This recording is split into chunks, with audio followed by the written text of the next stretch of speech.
As if people need another reason to hate Crunchyroll. As if we needed more ammunition, more fuel for the fire. I feel like sometimes the Crunchyroll executives come together on a regular basis and they sit around a table and they think to themselves, hey guys, what can we do to piss people off today? What can we, it's been a while since people have been angry at us. What can we do? And there's one guy over the corner this time that's like, hey guys, we have this ad-supported streaming.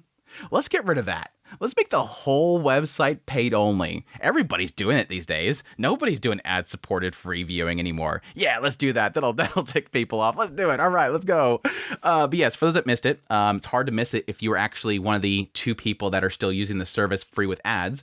But yes, for users that are free with ads, whenever they go to view a video anymore that they can find, it says ad-supported streaming ends on December 31st of 2025. Upgrade now to ensure your viewing is 100% ad-free and uninterrupted. I'm sorry, I just realized how stupid the messaging how stupid the messaging is there. The ad-supported streaming is ending on December 31st. Upgrade to ensure that you're 100% ad-free. It's you're gonna have to. Like, there's no choice here. It's like it's almost like it's giving you a choice, but it's going, but there's really no choice. Do you want A or A? Anyways, that's the news, by the way. So if you're here just for the news, that's it. From the rest of this video is going to be mostly me ranting because I'm about to get into literally what frustrates me about this whole situation. So make sure to go down in the comments down below. Make sure to leave your comments saying that you pirate anyway, so this doesn't matter anyways. I love every time a Crunchyroll thing like this pops up. Like I said, the executives are like, let's see how we can tick people off. Every single time one of these comes up, the comment sections are full of just pirate. Like, just pirate. It's like, it doesn't really matter to you that it's everybody pirates. Nobody cares. But anyways, what really frustrated me about this situation is I feel like this is one of those cases where I'm not shocked by this, but at the same time, I'm sort of frustrated at the same time. There is a deeper level of a frustration here that I think a lot of people are missing. When I seen this news, my brain immediately said, I thought this was already dead. And I think why my brain thought that is because I was convinced there's no necessity for this service anymore. And why that is because of the slow killing of the ad-supported process. Essentially, way back when the service first started, of course, it was a piracy site. We all know that. It was a piracy site. And then it went legit. They started pulling all the, non-licensed stuff off the platform, and they were putting in and giving availability to legally obtained licensed product. And people were given 2 options. You either do ad-supported viewing of the stuff for free, or you paid a subscription. But slowly over time, Crunchyroll started to try to kill off the ad-supported service. How'd they do that? Well, I think the big kick was really back in 2022. In 2022, and this was like right after the whole buyout, they decided to start getting rid of all the simulcast availability. So if you wanted to watch anything that was current in the current season, you had to have a paid subscription. I think before then they had a week delay, so if you wanted to watch the currently airing shows, you were a week late.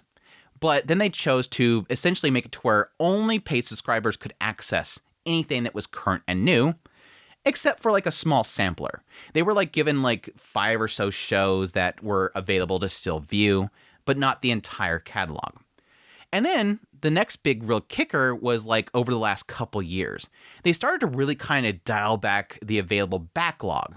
Because, yeah, it was kind of cool that if you didn't really care about the new airing shows, you still had access to this massive library. But then they started kind of, again, pulling all that back. Oh, we just realized a lot of people are just accessing a whole bunch of this massive catalog, and we're having to like stream it out to all these people that aren't paying. Even like, again, One Piece. One Piece has like 1,000 episodes and people are able to access it because it wasn't the currently airing show.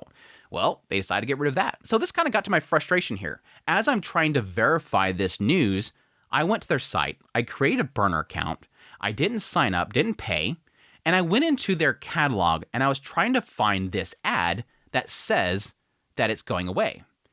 What was my problem that I ran into? I couldn't find what shows were available to get the ad to show me.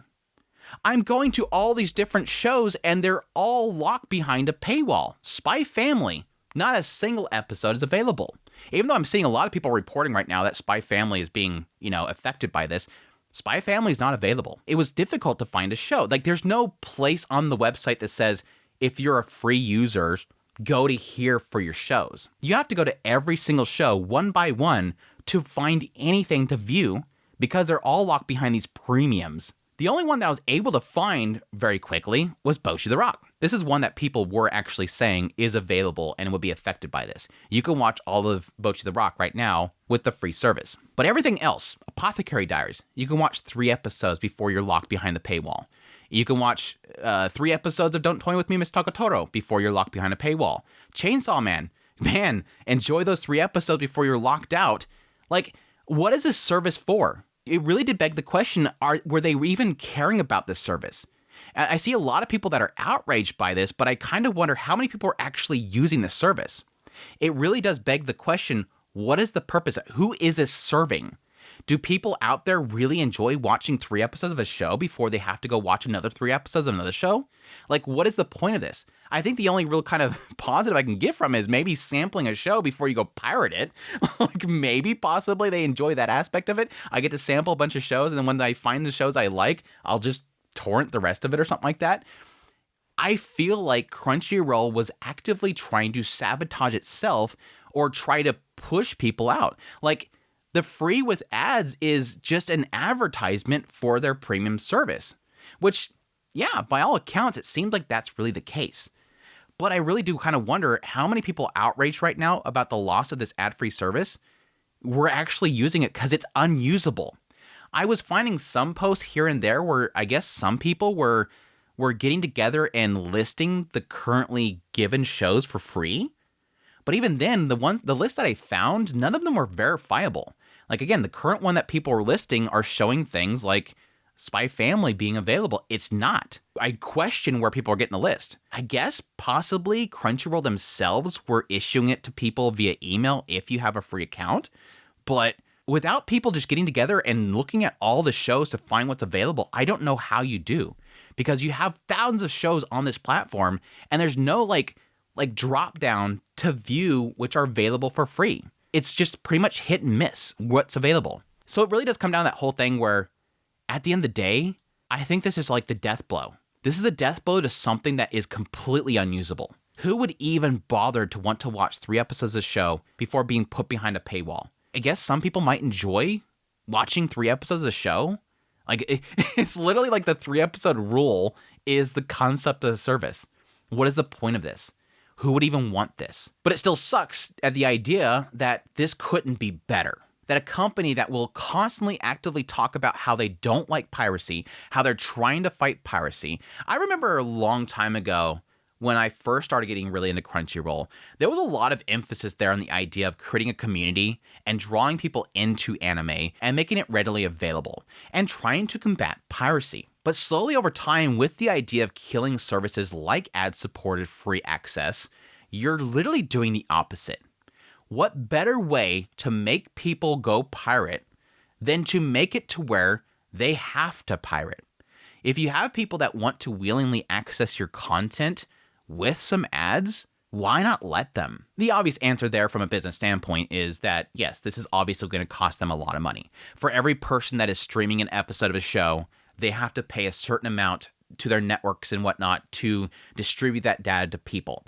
And if the ads being viewed that people access that are getting cannot pay for that cost, it is a sink. But I would argue that if you can create a good enough service that will distribute that to people, while at the same time getting that customer goodwill, eventually they will pay for it.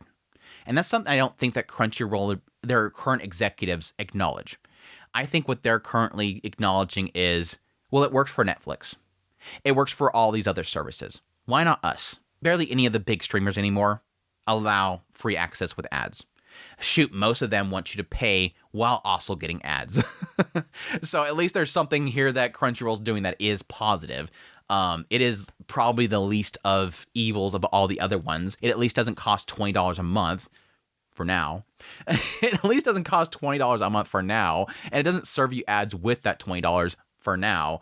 But it sucks. Again, it's the enshittification and the gradual burnout of the ad-supported viewers and really just kind of force everybody down that same tunnel that will, unfortunately, eventually probably go much higher in cost. But anyhow, that was my rant, the enshittification of the ad supports and the eventual death of it. But I hope you guys enjoyed this video. If you did, hit the like button down below. If you like this content and you want to support the channel, become a member. Until next time, y'all take care.